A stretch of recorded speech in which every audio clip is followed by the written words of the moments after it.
नमस्कार मित्रांनो, स्वागत आहे तुमचं आताच्या ब्रेकिंग न्यूजमध्ये।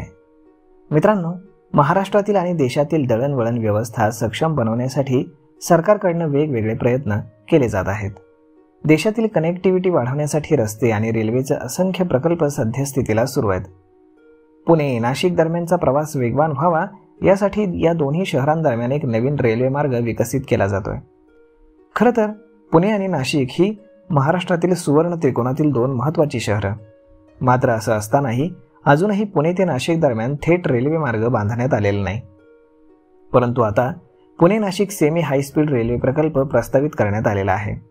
दरम्यान याच प्रकल्पाच्या बाबतीमध्ये एक मोठी अपडेट समोर येते। रेल्वे मंत्री अश्विनी वैष्णव यांनी या प्रकल्पाबाबत नुकतीच एक महत्त्वाची माहिती दिली। रेल्वे मंत्र्यांनी सांगितल्याप्रमाणे पुणे ते नाशिक रेल्वे प्रकल्पासाठी नवीन अलाइनमेंट तयार करण्यात येत असून याच नवीन अलाइनमेंटचं काम आता अंतिम टप्प्यामध्ये आले।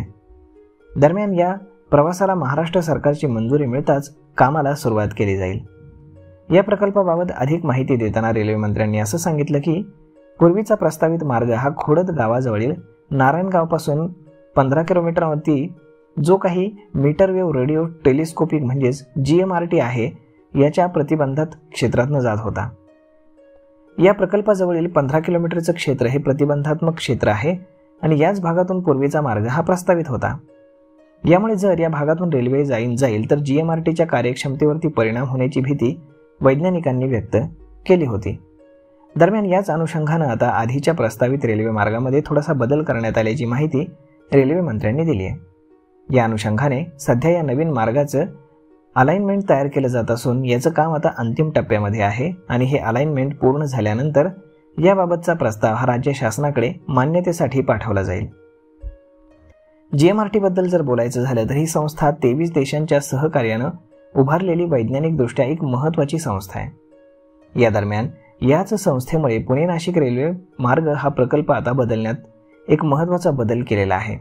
GMRTच्या कार्यामध्ये कुठलीही अडचण होऊ नये म्हणून पुणे नाशिक रेल्वे मार्गाचा फेरआढावा हा घेतला जात असल्याची माहिती सरकारकडून देण्यात आली आहे।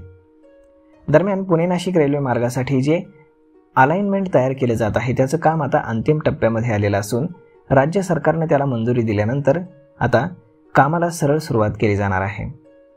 GMRT ही सुमारे 80 किलोमीटर अंतरावर पसरलेली म्हणजेच एक फ्रिक्वेन्सी आहे जी कार्यरत आहे।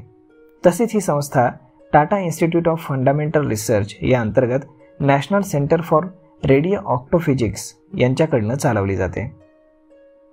तर मग मित्रांनो, अशा पद्धतीनं आता पुणे नाशिक रेल्वे मार्ग हा अंतिम टप्प्यामध्ये आलेला आहे। यावरती आपलं मत काय हे तुम्ही आम्हाला कमेंट करून नक्कीच सांगा आणि जर हा व्हिडिओ तुम्हाला आवडला असेल तर आपल्या जवळच्या मित्रमंडळींसोबत देखील हा व्हिडिओ तुम्ही शेअर करायला विसरू नका।